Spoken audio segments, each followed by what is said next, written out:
Hello everyone!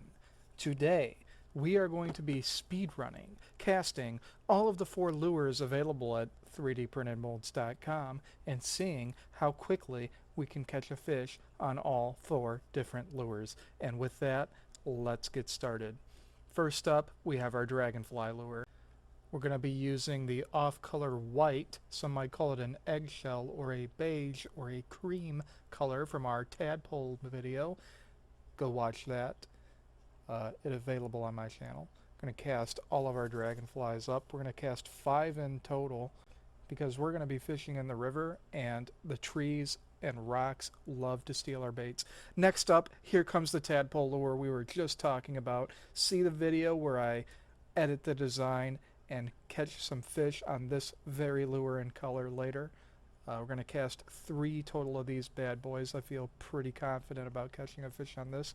This is a proven lure for us already. And look at this, ladies and gentlemen. That plastic is cooling down. We have no time to waste. And with that, let's move on to the 6-cavity squid tube mold. Look at that money shot. Ooh, that is smoky. I haven't seen that much smoke since I went to see Snoop Dogg in concert. Next up, we have the 10-cavity baby squiggles the snake mold.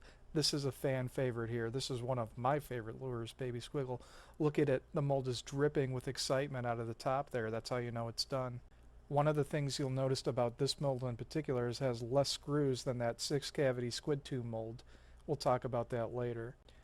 And with that, our molds are firmed up and we are ready to tear them apart. So let's get started. First up comes the dragonfly. We're going to tear these apart in the order that we poured them in. And here we go. Remember, ladies and gentlemen, this is a speed run. We don't have any time to think slow, be slow, act slow, do slow. And just like that, we're going to tear apart our dragonfly. Look at that. Look at that beautiful lure there. These molds, ladies and gentlemen, are all available at www.3dprintedmolds.com. Link in the description.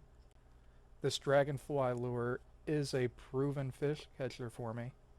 As a matter of fact, all of these molds are proven fish catchers for me. I test all of them before I put them up for sale.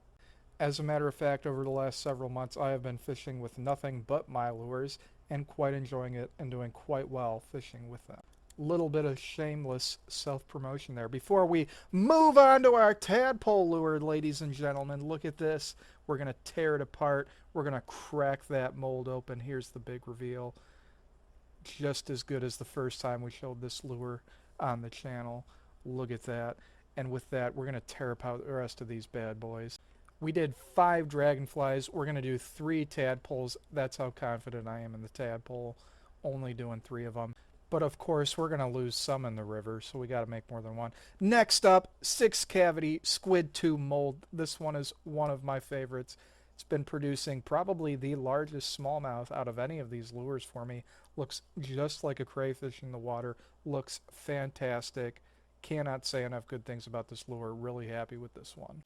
And like we said earlier, this one has got a lot of screws in it just to really clamp that mold together and keep it together.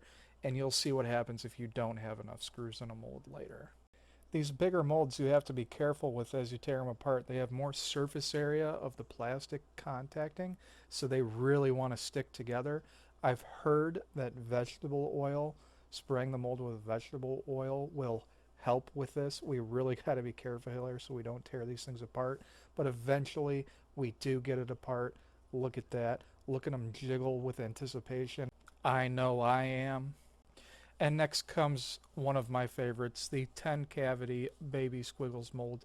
This one does not have as many screws as the 6-cavity squid tube mold, and we're about to see why. All of that flashing. Now this flashing was fun to peel off because it reminded me of when I was a kid and I would let Elmer's glue dry to my hands and peel it off.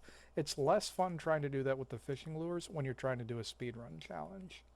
I have gone into that CAD file and corrected that issue to have more screws to hold it together.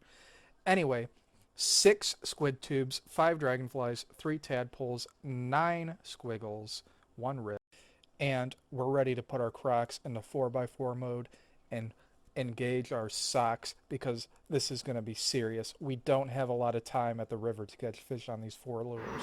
We got down to the river with only about an hour and a half of daylight left, and we were going to try our squid tube out. It's been a favorite recently. But as soon as I saw the river, I knew it had been up and flooded, as evidenced by that new big stick there, and that was not looking good for our chances.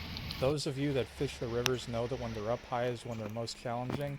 Did not have any luck on the squid tube, changed over to the squiggles, running out of time, running out of daylight, half hour gone, only an hour left, really feeling the pressure now. And we just could not make it happen on the squiggles, so I tried on my tandem rig, which was basically a drop shot rig with 2 different lures, and tragedy struck because I snagged that on the river and lost it. With no time left and the sun setting, I decided to look at that beautiful, beautiful river and call it a day. I got home, took my Crocs out of 4x4, and disengaged overdrive on my socks. Undeterred, the next day after work, I went back to the river with my squid tube tandem rig with my tadpole and was unsuccessful. And I thought it was the white color, so I tried that one, but was still unsuccessful that day. Rain really did a number on the river. But the next day, took my kayaks out with my buddy, caught this nice smallie on the squid tube. I did get one up to the kayak and lift it up out of the air on baby squiggles, one of the white ones, but I'm not counting it for the sake of this video because Pixar it didn't happen. And then the next day, boom, on the squiggles, on a jig head, we made it happen. That's my friend. There's me with another bass I caught on squiggles. This is my friend's first fish they have ever caught in their life, also on the squiggles. Then we made it happen on the tadpole, little rock bass.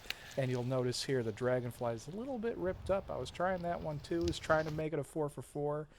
But ultimately I ended up either ripping or losing all 5 of these dragonfly lures. 3 out of 4, not bad for the weekend. So all in all, when you count the casting time and the time I spent fishing, about 16 hours to get 3 out of 4. Which is a pretty terrible speed run time, but I think if the conditions of the river were a little bit better, we would have done better. All the molds you saw today are available at www.3dprintedmolds.com. Hope to see you there.